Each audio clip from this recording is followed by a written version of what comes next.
I'm going to introduce you to Alice Chiang, whom you met earlier, to run this session.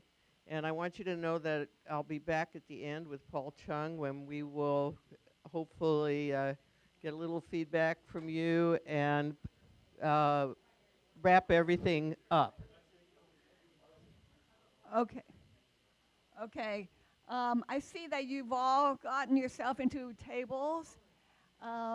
That's great. If you don't have a plaque for your table, could you label what your table is going to be looking at? Okay. Let me just briefly tell you how we think this afternoon will flow. Um, So we'll do the introduction. Pete will talk to you about lesson templates that we have developed for you to use. And Sushu will talk to you about using the box system as a repository for all your lesson files. Then we really see the next hour and a half or so as being group individual work. Within your group, you will discuss and brainstorm on ideas, on things that you've heard. And then you can either work individually or as a group on some lesson resource using the lesson templates that we have included in your packet. Do you, there's some handouts for day 2 afternoon in your packet. And in it, that has an agenda like what we have on the board. And then there's a lesson resource template, and an example of a lesson resource template. So do you all see that? Okay, we're going to go over some of that material with you. And then after we do that, you will have about an hour, 20 minutes to work on in your group or alone on developing some lesson resources. What we would like you to do after that, at around 2:50, right before the last activity here, would be for each of your groups to present a lesson resource that you came up with to the entire group so that we can all learn from what your investigation has been. So the idea is we're creating lessons not only for ourselves that you can bring back to your classroom, but also for all the teachers here to share. And so let's say next year some teacher wants to talk about China in transition and about a case of poverty in China. And remember, somebody's developed a lesson on that. All they need to do is look up the box workshop and find that lesson, and they'll have it for their class. So that's our vision. And so we are hoping at the end of this session, we will have many lesson resources developed by you. And you can either work on the paper copies that we've given you, or use the online copy in box that you can have access to. Or if you like to work on flip charts, that's good too, whatever you like to do. Okay, is there any question? Great, I'll turn it over to. Hello. So, my name is Sushu. Just a quick, so that you know me, I currently teach at Menlo School. I teach world religions, world history, and Asian studies. Our Asian studies class has a total of 5 students, so very, very popular class, as you can tell.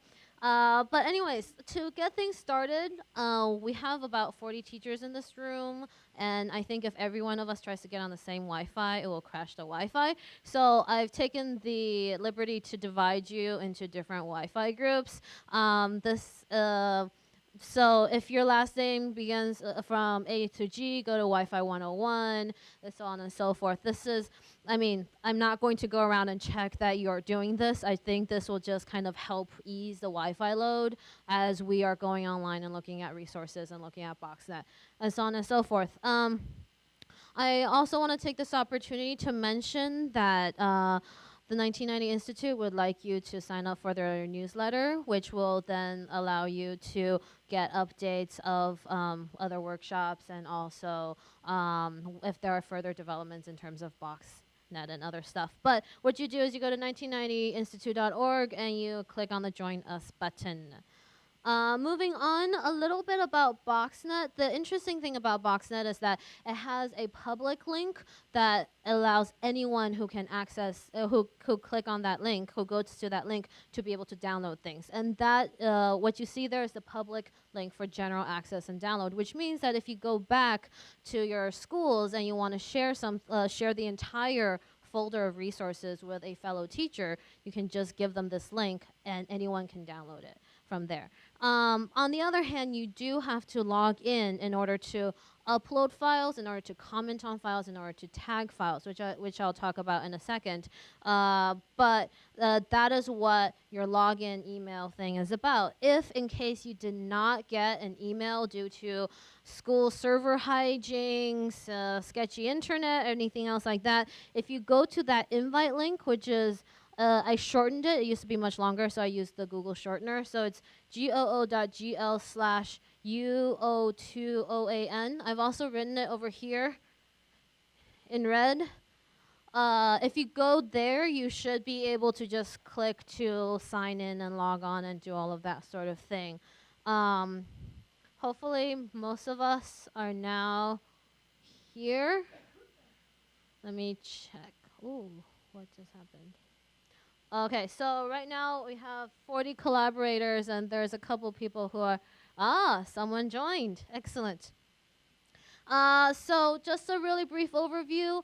The speaker resources here, if you click on that, it's all of the PDFs of all of the PowerPoints that we've gotten, as well as George Ku's lovely Beijing photos. But all of these lectures and links, and for some of them, for example, with the George Ku, if you click on the comments, there's actually direct links to all of the things that he's talked about. And today, when he was talking about the Great Wall book, I just found the Amazon link and I just added that. So one of the powerful things about Box is that you can comment and tag pretty much instantaneously, which also means that after you put up resources, you can look at other people's resources and comment on that as well. If you, for example, use someone else's resources and come up with a brilliant discussion question, you can add that to the resource as a comment. Also in here, so I've kind of, once again, taken the liberty to organize it in terms of Asians, like just generally what you want to do. I haven't quite figured out whether the middle school people want their own separate folder. But I figured that if you're teaching U.S. history, the way you would integrate China would be very different from if you were teaching world history. And I've also had this one folder called General Resources and Archives, because I know that some of you probably have these wonderful primary source archives that you go diving in. And I've just thrown two up there. I use a lot of Al Jazeera's 101 East video program that's like 25 minutes about different East Asian issues, and also a MIT thing. So like, if you know some really good resources, please add to that as well. Not the specific ones, but like the general archives and so on and so forth. I think that will be helpful for everyone. Now I'm going to pass it over to Pete. Thank you. I just want to take a minute here to make sure everybody understands the template that we would like you to use to kind of create this lesson resource. You notice we're not, okay, so first of all, you probably have a print copy of it. If you don't, let us know and we will give you a print copy, and you can do it that way. We're kind of hopeful, actually, that you will, let's see, thank you, that you will go into the speaker resources on Box and find the template there and download it right here, and download that. Now what I'd also like to do is just preview it, so we could talk about it a little bit. And this is one of the really nice things about Box, is you don't have to download a file in order to see what it is. I just clicked on it and I've got a preview version there. Of course, if I wanted to edit it, print it out, other things, then I would need to download it. But so this is the digital version of the template, so that you can, hopefully you can go either way, whichever you want. Or as Alice said, if you want to do it on, work on a piece of poster paper or something, that's fine too. So the template itself, just if you could take a look at it and see what we're aiming for here. It's not, we don't want you to do a whole lesson plan because we know you don't have time to do that. And also, to make these useful to other people, as a teacher, I know every time I see a lesson plan, I customize it to my own needs. And so I really don't need to see, there's a lot of stuff that I always just ignore because I know I'm going to customize it. What we tried to do was pick out what we thought people would be able to share with each other. So, the basics up here, put a title for your lesson that gives a description of it so people know whether they want to pursue it. The subject that you designed it for, so they have an idea about that. Your name and your school, too, if you want to put that in. The grade that it was designed for. This is just general information so people can get an idea if they want to pursue the lesson. The first box here is for the goals and objectives, and we've tried to, just kind of define 3 general things that we think most of you think about anyway. The content goals, what the facts of the lesson would be, but also skill goals, if there are thinking skills or analytical skills that you are targeting in this lesson, to point those out to the other teachers will be useful. And then this essential questions or major takeaway for students, kind of the main idea that you are trying to have students learn through the use of this resource. And those, again, are just so that when other people look at your lesson, they can get an idea pretty quickly about whether they want to pursue it or not. And then the heart of it is this next box, the resource itself. So right there, we want you to identify the resource. Give us the name, give us the URL if it's online, give us some, a title for it. Next, give us a very brief annotation about what the resource is, just so that people can grasp that quickly. And then what questions would you use to guide students through the resource? And the idea here is two different teachers could take the same resource and use it for different goals, wanting students to learn different things out of it. So these questions are where we are asking you to tell us what you want the student to focus on as the student reads or consumes, views, whatever, the resource, the salient points that are key to the lesson that you would teach with this resource.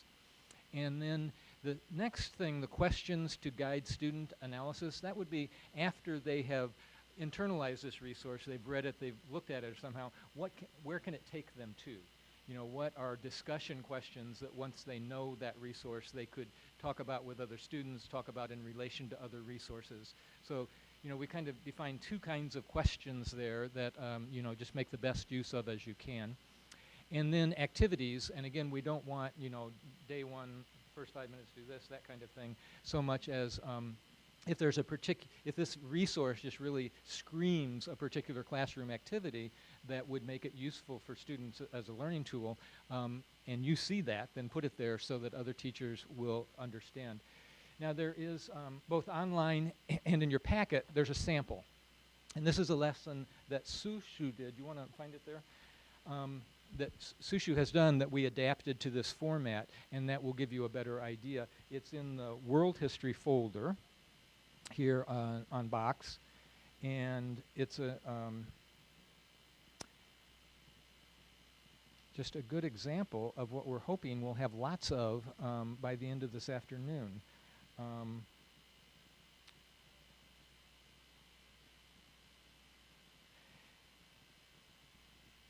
So this is the resource itself,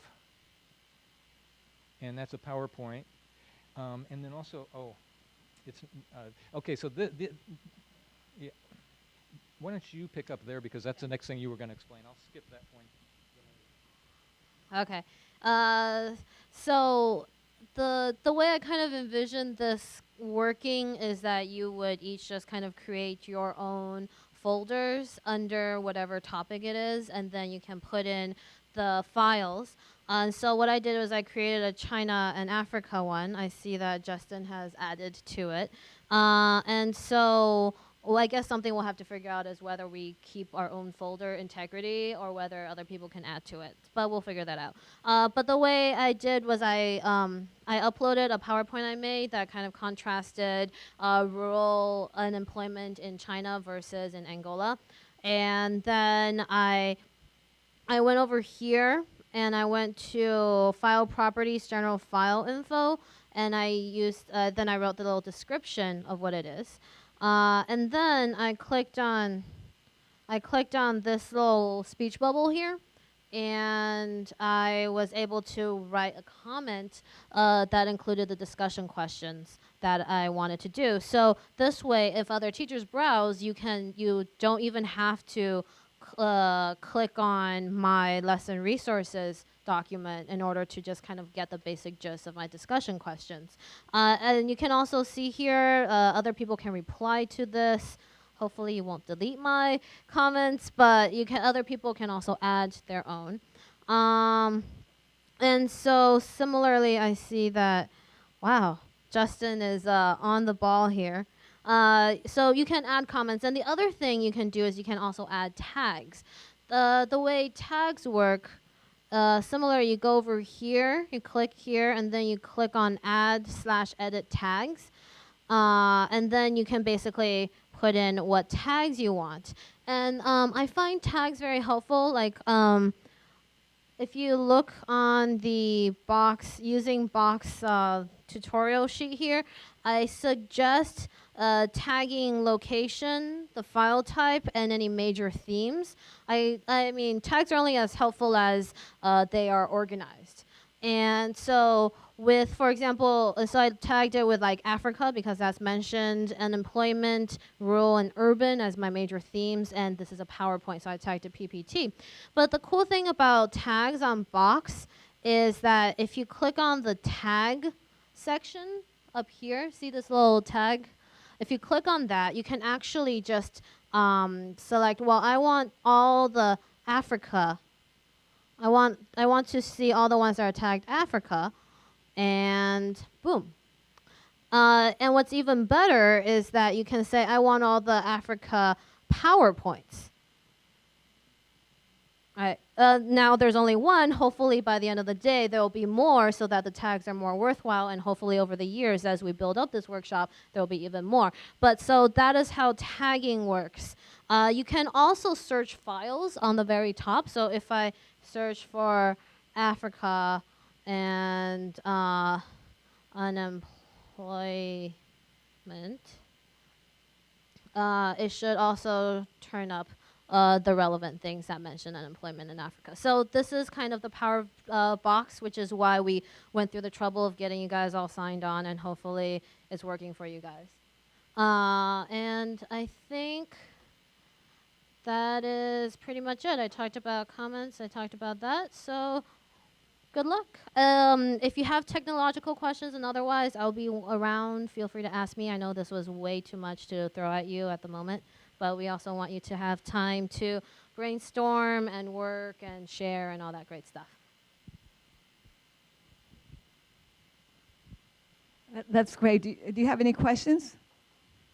So we will remind you like in half an hour, so maybe it's time to get going on your individual lessons. And for the meantime, if you want to have discussions, or this is just a suggested process for you to follow. Okay, have at it, have fun.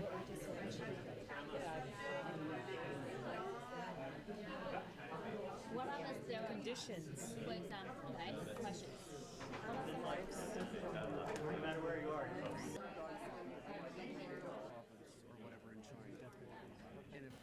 Okay, I think we're ready to go now. Move into our reporting session.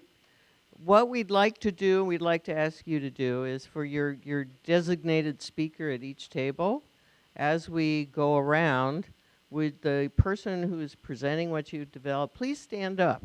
And the reason for that is that we're trying to get as much of the group work as we can on camera. So if you're the point person, have a good time. It's your time, okay? All right, so Alice, was there a particular table you wanted to start with? I think anyone who is ready to go, please raise your hand. Okay, here we go.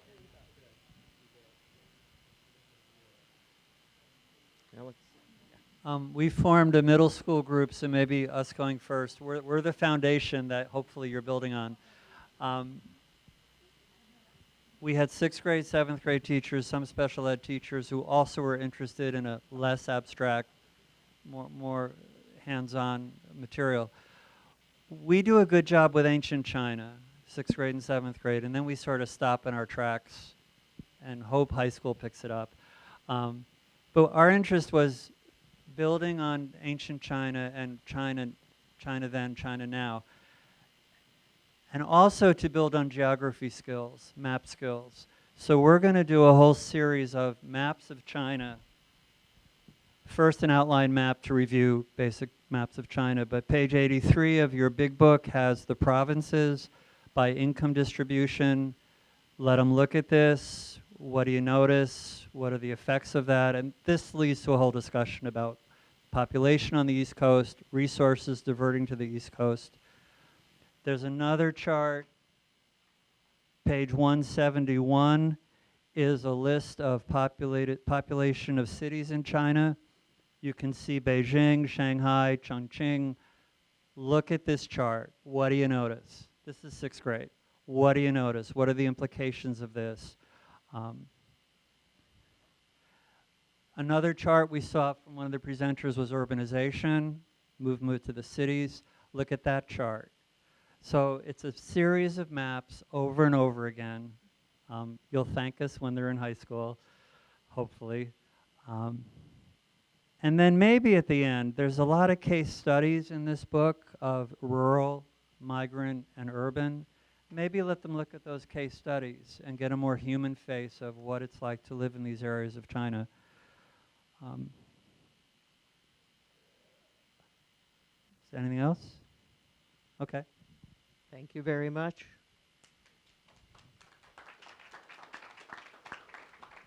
Who'd like to go next? Yes? All right, camera's over here, so if you come around the other side of the table, that would help. Okay. I'm going to It call seems on my... funny, but because you're used to talking to your students. Okay. But So I'm over here. is that okay? Get it this way? Okay. Okay. So our group is working on China in transition, and we're assuming that our students have the background of the basic history of China, and what we want to do is talk about current issues so that we can understand the difference between the American view and the Chinese view so that we don't bump heads in the future. And we want to let them see what the similarities are in the American dream versus the Chinese dream. So our content goal is that students are going to gain an appreciation or understand the difference of these goals in the 21st century. And the skills are that they're going to analyze and synthesize political, economic, and social differences between the US and China.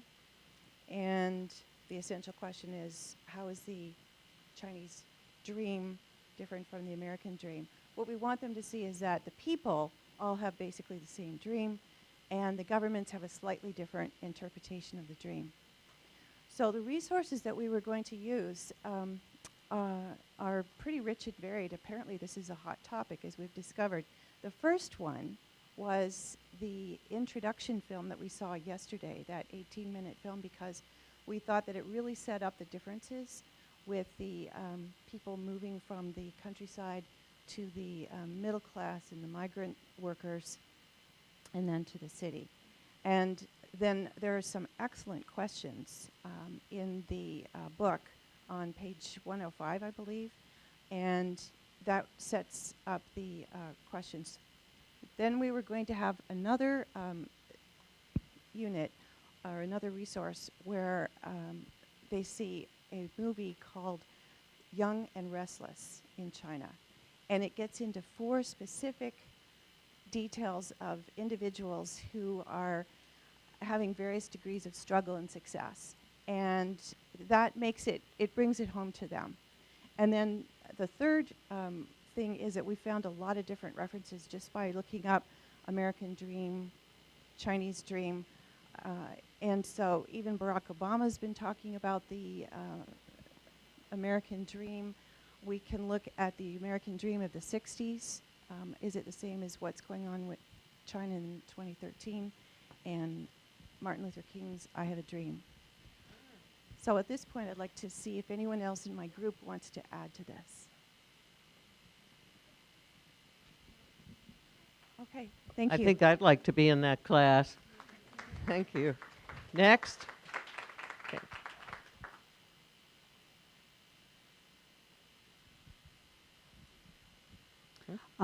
Three of us actually we teach Mandarin Chinese in the high school level. So we get together and have a class titled "In Life of Migrant Workers in China," and our target audience are the students from AP Chinese class / Chinese 5, or those advanced level of Chinese classes. Our goal is have students to examine the major causes and effects of rural to urban migration, and they will learn about lives of these migrants and their families, and explore the education possibilities of these migrant workers' children. We haven't actually got chance to finish this template, but we found some very valuable resources from online, and actually Jasmine already have some articles in computers. We uploaded it to the under Mandarin. So the China migrant workers 1, 2, 3 are the documents she found earlier. So she uploaded there so everyone can take a look. And also we found this book, the China in Transition, very helpful and useful. So on page 95, there is a whole unit, a lesson, rural to urban migrations. So this is a part of the reading material we're planning to use for our students too. Now I'm going to pass this to Jasmine because she found some good videos from online too. Among a few videos that we uploaded to the Mandarin folder, one of it is called, I believe it's called Chinese video. It's in Chinese because when we teach Mandarin, we try to incorporate authentic material. This video is especially interesting to me, and I think maybe everybody would like to know this information, is there are like 2 generations of migrant workers according to these resources from CCTV. So this news report, it says that the first generation and second generation of migrant workers, they actually have very different attitude, and the values are very different. Like the first generation would be like they would send like 90% of their income back home to support their family. Whereas the second generation of migrant workers, they spend about 65 to 75% of their income to spending, eating, drinking, having fun with their friends. The family don't ask them to send home the money. And so these new generation of the migrant workers, which were born like after 1980s, account for like 100 million of the migrant workers. So it's a huge number of people. They want to go to other cities to work, mainly just because they want to see a different part of the country, see a different part of the world. So I think this is maybe interesting for you guys to know. Thanks. We had a little trouble just trying to focus here, but we came up with Learn About China's Present-Day Conditions using some of the lectures from yesterday, as well as some of the resources for China in transition. And so we're looking at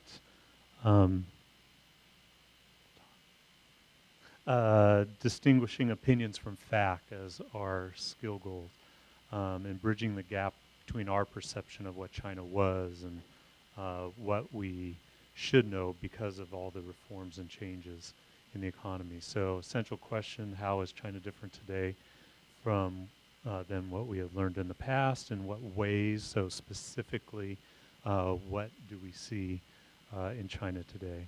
So using some of the resources from what we have covered, we asked many of the questions about the economic graphs. And again, more specific, because even high schoolers need to know, what is the graph telling us? What's the title of the graph? What is it measuring? So high schoolers need to do that. We started off the lesson itself with kind of a opening activity to find out what are those perceptions that students have, and then getting into the resources, the various questions to help them focus on what it actually looks like. So, any questions? Okay. Okay, thank you. How's the table behind the column doing? Do you have someone who would like to report? Don't all stand up at once. Who would like to talk? You want to pass that? Thank you. We weren't really as a group. I think we had small little pockets here and there. But Okay, but just what I did personally is I looked at public speaking, debate, and so on. I just, in terms of that concept of values being contextual rather than absolutes or abstracts, I ran across an article in reference to looking at the Lincoln-Douglas debate format and how values are contextual and a new perspective on it. And that really didn't put in mind in China per se until I ran across a PowerPoint that had Kissinger, or at least someone took the words from Kissinger and put it in a difference between Chinese and American negotiating styles. And then that led to a whole number of series of articles. So really this isn't a lesson plan in the making as maybe a reference look later. So that's all I put on mine. okay. Any other input from the table, or should we move on? Okay. Let me pick this other mic up. Thanks, Alice. Why don't you give it to the table here with the two ladies? That would be great.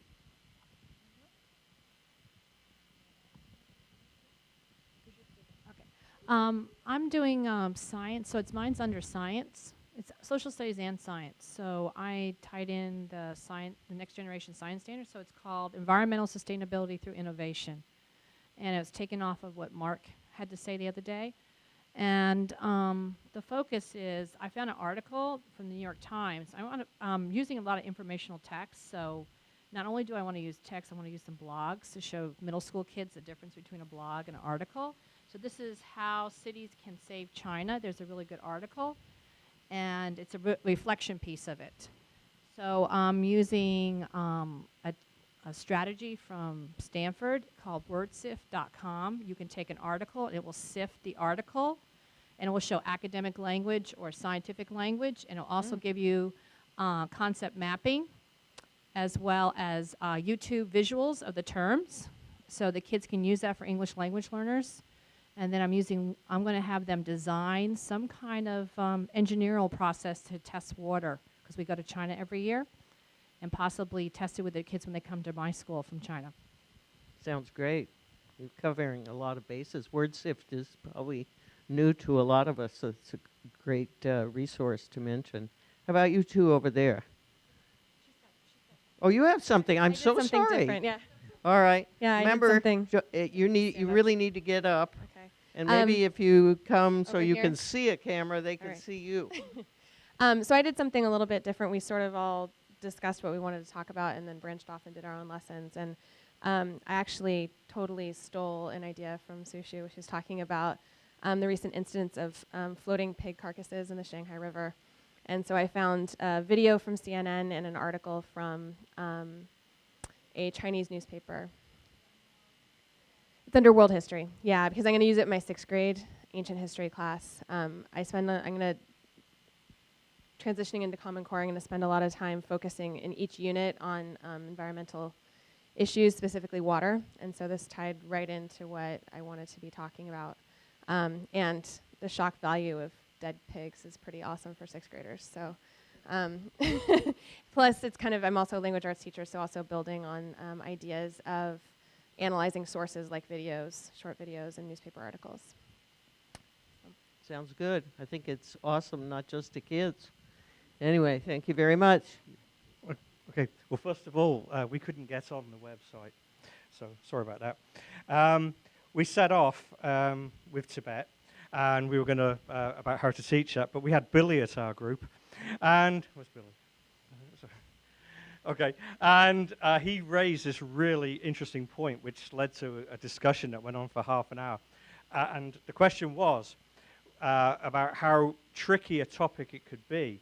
And we became very concerned that we might actually get sides drawn up and make stereotypes and opinions even more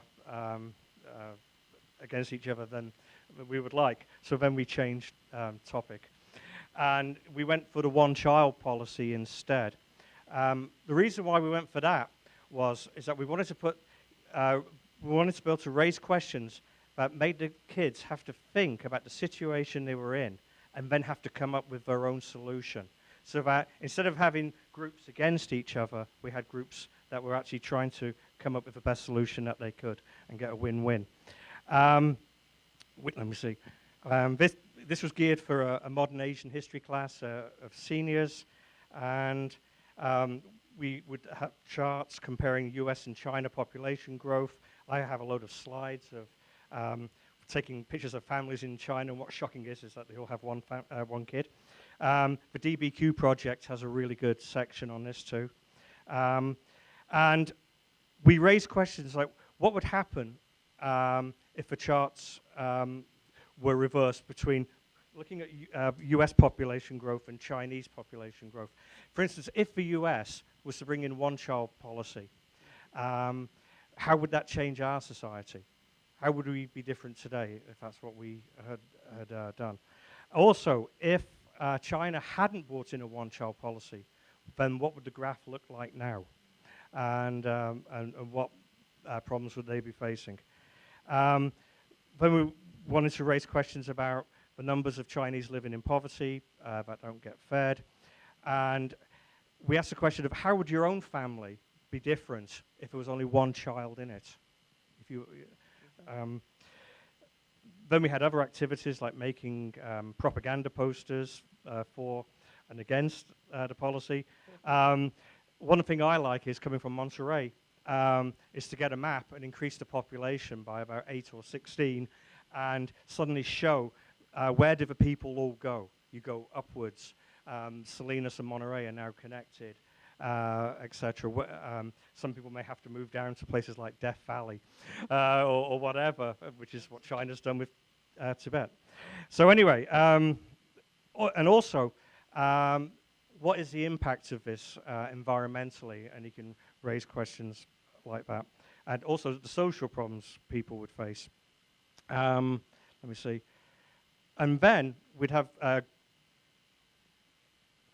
we wanted to bring in, have the kids work on how would they deal with the problems, and then how would factors like the rise of the middle class and urbanization and spread of ideas, etc., and not wanting a lot of farm workers, how would that impact the whole situation? Then finally, we would bring in China's recent changes with the one-child policy and discuss whether we think those are going far enough or whether they will work. So thank you. We are under World History and then AP World, right there. So Mike and I here are both AP World History teachers, so we decided we would do something that would be useful with our curriculum. So one of the big things that our kids have to do by the end of the school year is write a DBQ. And they have to analyze anywhere from 5 to 11-ish documents, and they have to use that to answer their prompt. So we decided to make a DBQ. If you scroll back up to the top. And basically what the prompt was, they have to analyze these documents and be able to compare and contrast the United States perspective of globalization in China and India from 1978 to the present. Because a lot of what these kids are being asked to do is not just know about one civilization, they need to be able to compare and contrast it over a period of time. So we thought that was a good use, especially with a lot of what was said over the last couple days about the U.S. perspective with the media and stuff. So we came up with 9 different documents, and they're anything from pictures to some graphs, journal articles. The one caveat to this is if you were actually to use it, you would have to go and modify the articles. They're a little bit too long. So pick and choose kind of the piece you like. So that's it. Sounds great. Tie up with India and China is also fascinating. Okay. Alice, did you have any? Do we have time for any more, or is there anyone? No. I think our timing's good. Okay. Okay. Thank you. I think they all sound Super. wonderful. Some of you have already uploaded these, and if you haven't, if you have them on a piece of paper, can you make sure we get them so that we can enter it for you in box so that other people can benefit from them as well? Okay. Thank you.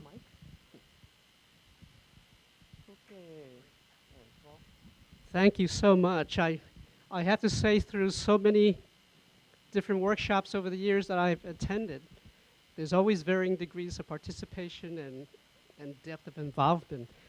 But the kind of things you have done today in such a short time really impresses me. And having seen so many through the years, the kind of focusing and distilling, what you have learned and putting it into a concrete form that you can tap into when you go home. You don't have to actually think too much about the next step because you have it already there. But the next step beyond this step is something which we're going to deal with in a moment. But right now I have a very small administrative chore. All of you, if you could please go to your folders. There is an evaluation form that Alice took great pains to design with the help of the committee. And if you could kindly take it out, we would like to ask for your in-depth thoughts, if you would spare us a few more minutes, and be explicit as you can. And if you want to put your name on here, you certainly are free to do that so that we can get back to you. But if you don't want to put your names on these forms, on this form, it's okay also. But we leave it up to you, because when you leave, we're going to ask you to drop it into the box out there. We're not going to collect it here. Okay, we just want to ask you to do this as a courtesy to us, because we really need your feedback. And so I'm going to give you those few minutes, and I think Megs has some wrap up at the very end. That's right.